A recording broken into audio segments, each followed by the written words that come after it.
So they taking statements. I don't believe you. I'm gonna delete this one. Let's try again. Delete the first statement and take the second statement. I don't like this one. I'm gonna delete this one too until I like what you're saying. Oh hell no. Cause that's what looked like was going on. Oh hell no. Nigga kill over a bitch but let a rat keep his life. This witness didn't help out the DA in no way. They thought it was gonna work. They thought it was gonna help, and it didn't. So this guy was lying through his teeth. Hold on. Y'all hit the like button. Hit the subscribe button. I'm just trying to beat the odds and you can help me. You. Why wouldn't you want to help me? They say, Boogie, where you been? I've been in my skin. If I had your hands, I wouldn't use mine again. I wouldn't. Why would I?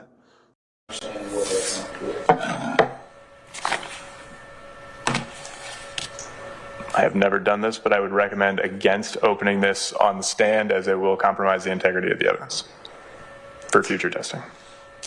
Your Honor, I believe we could open the evidence and present it as such, provided the court has no objection. Well, he's telling me he recommends you not open it. So I'm going to follow his direction, okay? So, And I'm going to follow you. okay, all right. So, All right. I'm going to. Do you recall what any of the males who got in the car were wearing? Absolutely not, no. Do you recall telling Detective Quinn that one of the guys was wearing a white shirt, a white t-shirt? No. Do you know how quickly they got into your car when they jumped into it at that house? No. Do you recall telling Detective Quinn that the four black males got in your car like this? At that point, I was telling whoever the detective anything to get myself out of the situation. Police, did you initially tell the police that your car was borrowed from that house? I think initially I said that I was at the gas station. It got stolen from the gas station. So your first statement to police was that the car was stolen? Yes. It was recorded, and then he erased it, and he re-recorded it. Re-recorded? Another statement. He said, that's lies. Tell me the truth. He said, I'm going to delete it and record again. I said, okay.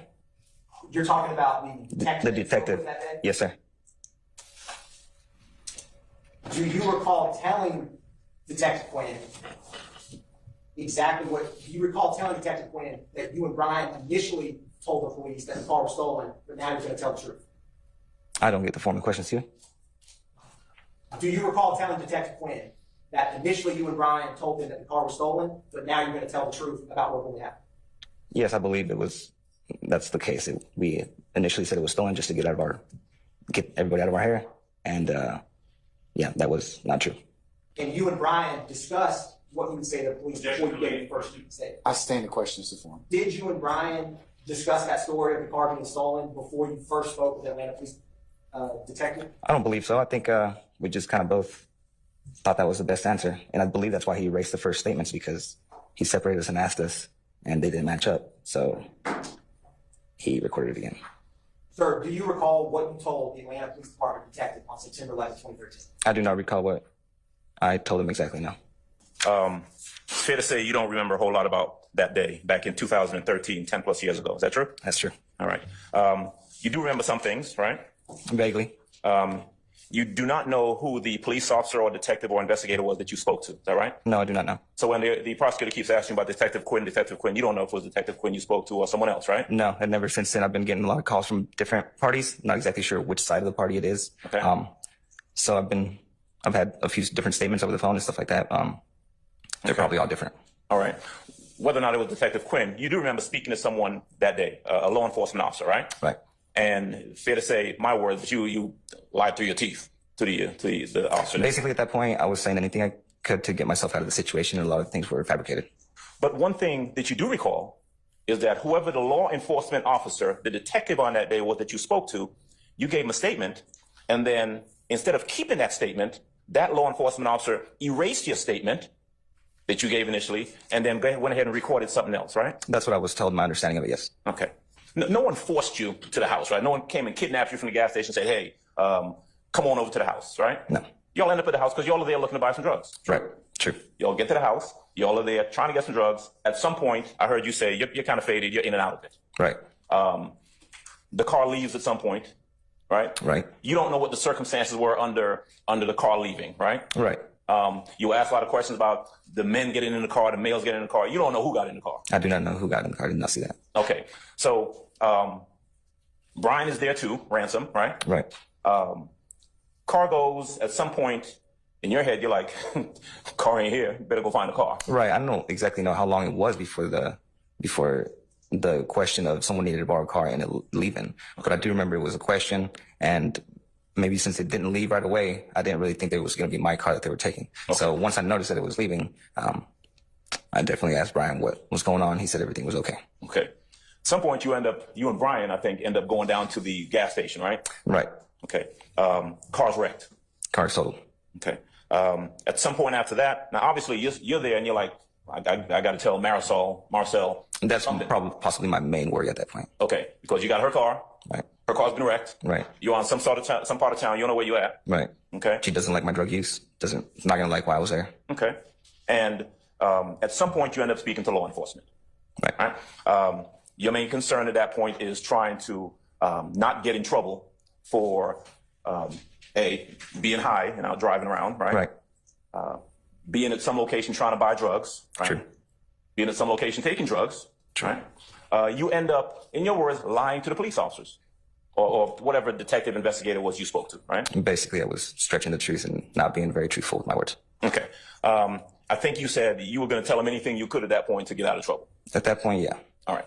So whether it was, someone took the car at the gas station or someone stole the car from some location, or someone took the car from the house, whatever it was you needed to say, you were going to tell law enforcement at that point. True. And you did, right? True. Okay.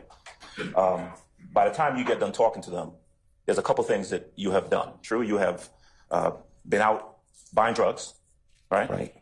And you have given a false statement to the police that they appear to know is false, right? True. Okay. Were you... Objection, Your Honor. Basis. He said that they know What's the it's false. basis? What's the basis? Speculation, Your Honor. Overruled. At any point after, and this is September the 11th of 2013, at any point after that day or after that day, did anyone ever come back and charge you with either purchasing or attempting to purchase or purchasing drugs? No. Did anyone, any APD, detective, investigator, DA, anything, come back and charge you with giving a false statement to the police? No. Anyone ever charge you with any sort of RICO racketeering charge for any of that stuff? No. Basis. Relevance. Overruled. You didn't tell Detective Quinn that Brian told us some guy told him to borrow the car? I do not recall that. No. That sounds a little fabricated. Did the officer you were speaking with ever tell you to cut to the chase? I don't believe so. I mean, he was being pretty blunt and pretty blunt with his words. He was being pretty cool. Wasn't really being too professional. Telling me that the first thing was bullshit, that we needed to get our story straight and get it right. So you're saying that the detective realized your initial statement of the car being stolen was, as you say, bullshit? Speculation. I stand the objection. Your testimony just now was that, in your impression, when the detective said, what you just told us a couple minutes ago was bullshit, what did you mean that to me when he told you that? Did you think he believed your first story? Speculation. Hold on. I stand in the form of the question. You can rephrase it. Sir, or when you speak with someone and they tell you that what you just told me was bullshit, how do you take that as a person? as a person, if I'm lying, I understand that and I take it as I'm taking bullshit. And if I'm not lying, I say that they're full of bullshit. And if someone tells you that, or you tell someone that, does that mean that what they just told you you don't believe or you do believe? Possibly that I don't believe them. Did you ever tell Detective Quinn that you felt like Brian Ransom knew the people who borrowed your girlfriend's car? The whole time I believed that Brian knew them, yes. And specifically the people who got in the car? I believed he knew everybody. So not specifically, but I felt like everybody, he knew them. So obviously, yes, I believe that. And was your car being used, was it being used as a favor?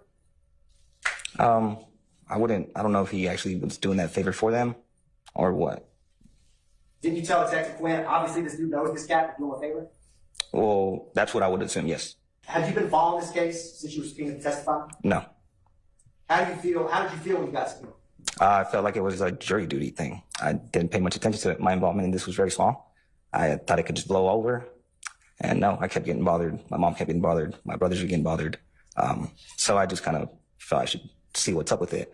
And now I know the grand scheme of it, I feel like, or at least how more complicated it is than what I thought. So. That's fair. Has this case caused any trouble in your house? Yes. Why? This is something I wanted to put behind me. This is something I didn't want to ever really, I didn't think it was going to be like that. I worked so hard to get myself straight. I'm a recovering heroin addict. I've been through a lot, and I feel like this was way in the past, and didn't really feel like bringing up this story to any one of my family members. Ever since they have found out that I am the one with the RICO charge. So it is very, it's sad, to say the least. Were you ever offered to have anyone from the DA's office come meet with you and talk about that day? I don't exactly know who has been calling and wanting to meet, but there's been very many people, I believe, calling to want to meet for testimonies. Why did you not let them come meet you and talk about it? Because I thought my part in this was very irrelevant. Did they ever ask you if they could meet on Zoom? Don't recall that. Did they ever ask you if they could meet on Microsoft Teams? Don't remember that. I don't even know what those are. Did they ever ask you to speak over the phone? That I have spoken over the phone. Did they ever ask you to talk about what you remember from that day over the phone? Several times. Did you only want to speak on the day of your testimony? I felt like it wasn't necessary. I didn't, honestly, till this day, didn't think I needed to speak ever. Did you ever say if you got an email, did you have to read it? I don't read emails. That's just. Did you ever get the marijuana that you went to that house to buy? No. So listen, they kept deleting his recordings of his statements just to get the statement that they wanted. They could do that, but it don't matter anyway because the district attorney, the DA, that's their witness, and it just backfired on them. It just backfired. Y'all see the video? This guy was lying. He telling the truth on the stand about how he was lying. And then I feel for the guy because his family didn't even know he do heroin. Now this case is going on, and now his family know. Just mess his life up. Since y'all messed his life up with his peoples, that's why everything backfired on the DA. He telling the truth now. He was lying then, but he telling the truth now. Yeah. Young Thug, you got some good lawyers, man. You got some good lawyers. And on the DA side, they had a couple, they had a couple credible witnesses, but this one wasn't it. Y'all let me know what y'all think. Leave a comment. This is just a recap. I'm going to keep bringing it to y'all. Appreciate you. Hit the like, hit the subscribe.